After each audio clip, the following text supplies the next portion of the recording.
5 seconds. Start. माननीय सभापति महोदय, उन्होंने साफ कह दिया कि अगर सामूहिक खेती होती है तो इसमें भी मुझे कोई आपत्ति नहीं है।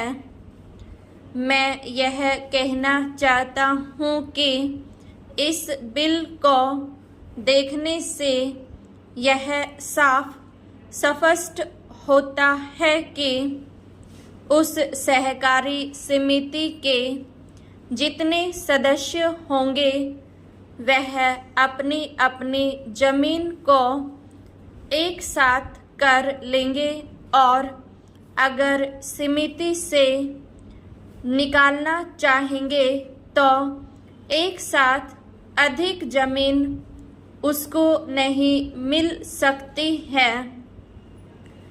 इस बिल के संबंध में इस सदन के सरकारी दल वाले लोगों ने और विरोधी दल के लोगों ने बहुत सी बातें कही हैं।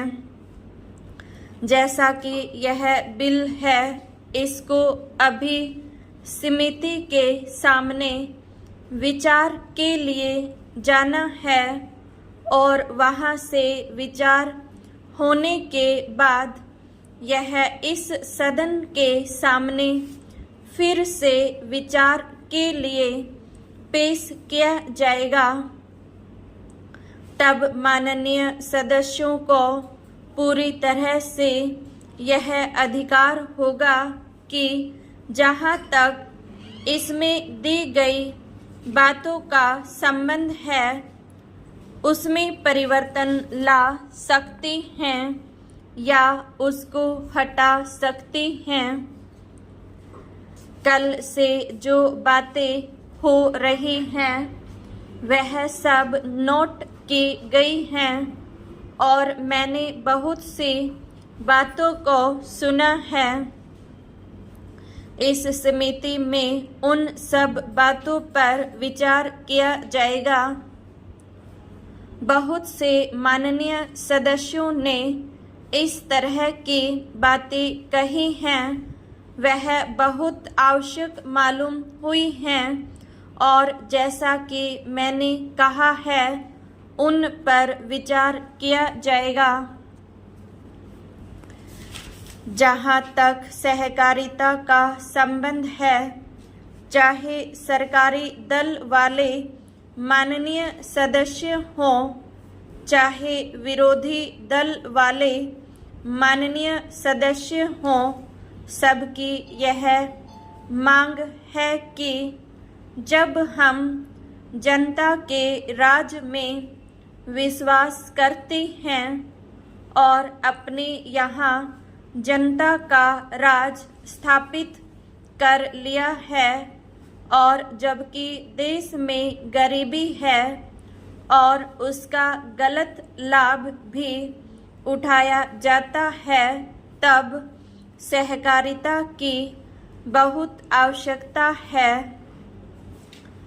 इसको रोकने की आवश्यकता है, यह सभी लोगों की राय है।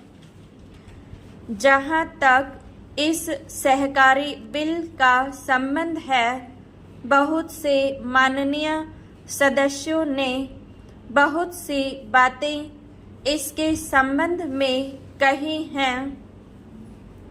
मैं सब बातों का विवरण में तो उत्तर नहीं दे सकता हूँ, लेकिन मैं थोड़े में विशेष बातों का उत्तर देने का प्रयत्न करूँगा।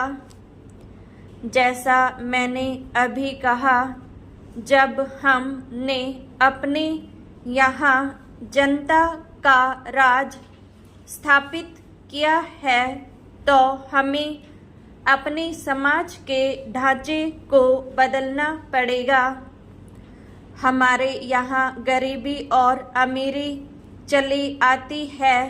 हमारे देश में एक गहरी खाई चली आती है और आज भी समाज में गलत लाभ उठाया जाता है।